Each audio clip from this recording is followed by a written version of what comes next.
aku ceel badana aku ceel badana qisadan markaad dhegaysatid adiga yaabi doonta saddexdan wiil waa walaalo waxa ugu weyn cabdicasiis faarax siciid faarax iyo cabdikariin faaraxa la kala dhahaa saddexdan wiil ee walaalaha ah maanta xabsiga dhex fadhiyaan wax si fudud ayay uga badbaadi kareen oo weliba gaar ahaan siciid wax dembi ah waa lagu waayey maxkamaddii way soo fasaxday laakiin haddana xabsi inuu dib ugu xabsi inuu galo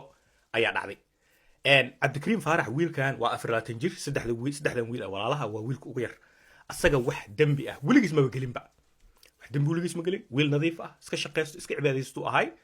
dhiiqa walaalihiis ay galeen ayuu ka badbaadi intuu islahaay ayaa asagane baxarkii uu la galay oo ceelkii waa lagu wada dhacay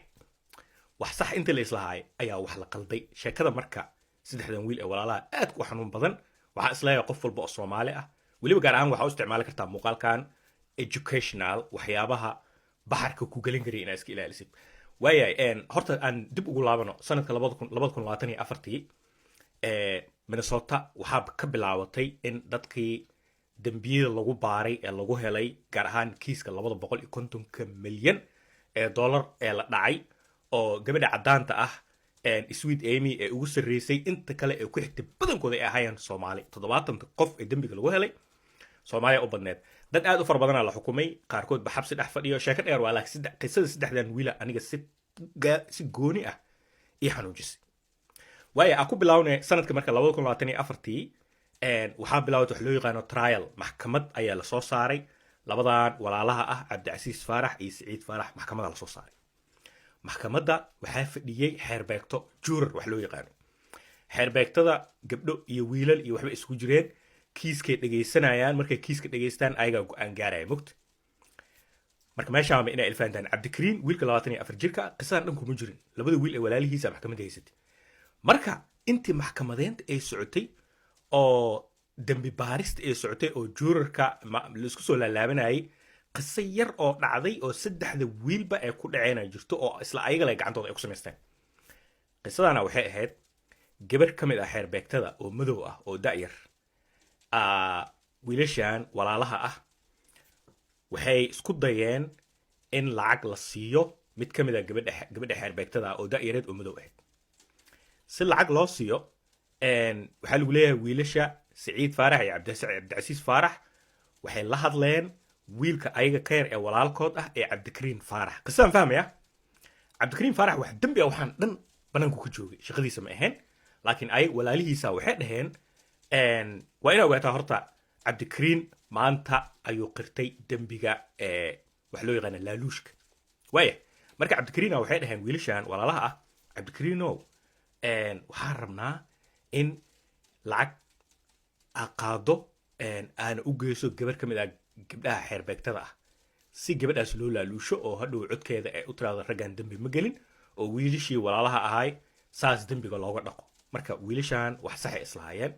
ayuu wax sax isleh ayaa waxay rabeen inay laaluush siiyaan gabar kamid ah xeerbeegtada laaluushkane waxaa loogu dhiibay oo arrinkaas loo xil saaray walaalkood Cabdikariin wiilka yar ee 24 jirka ah wiilka yar Cabdikariin si asagana uu iskaga ilaaliyo dambiga gabar ka imaatay Seattle waa gabadhan idil cali allaha idil calidaas wuxuu yiri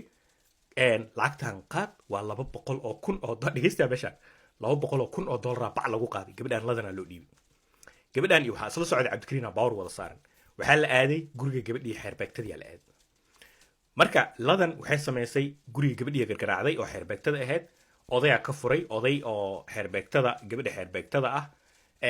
hooyadeed qabo ayaa ka furay waxay ku tiri gabadhaas lacagtan kaashka ah si yaa dhahay ladan inta ladan meeqa loo dhiibay 200 kun oo dollar loo dhiibay 80 kun ee la boodi jabka ka shatay